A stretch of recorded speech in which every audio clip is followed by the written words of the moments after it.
शहरामध्ये पाऊस पाणी कसा आहे त्या संदर्भातल्या टॉप 9 आपण बातम्या बघूया।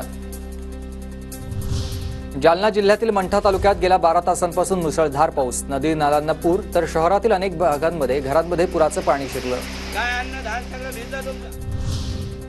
यवतमाळच्या पुसद शहरातील वाहतूक पुन्हा सुरू, पूस नदीला आलेल्या पुरामुळे 5 तास शहरातील वाहतूक बंद होती। पूर ओसरल्यानं एका बाजूनं वाहतूक सुरू झाली आहे।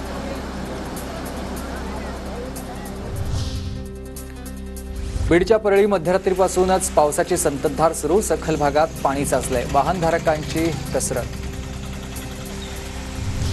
मुसळधार पावसामुळे हिंगोलीच्या बांगरनगर परिसरामधील मॉलमध्ये पाणी शिरलं, पुराच्या पाण्यामुळे दुकानदारांचं मोठं नुकसान। नांदेड जिल्ह्यातील पैनगंगा नदीला मोठा पूर, किनवट तालुक्यामधील सहस्त्रकुंड धबधबा ओसंडून वाहतोय, पर्यटकांनी खबरदारी घेण्याचं आवाहन।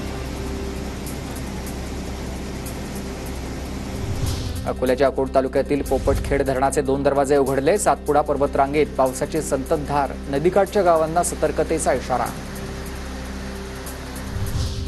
यवतमाळ जिल्ह्यात मुसळधार पावसामुळे लेवा, हिवरा, पोखरी आणि खकडा या भागातल्या शेतीचं मोठं नुकसान, तर लेवा गावातल्या 5 ते 6 घरात पाणी शिरलं।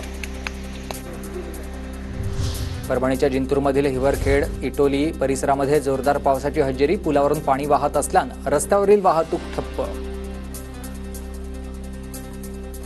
नांदेड जिल्ह्यात जोरदार पावसामुळे नांदेड आणि तेलंगणा राज्याचा संपर्क तुटला, इस्लामपूर गावातल्या घरांमध्ये पाणी शिरलं।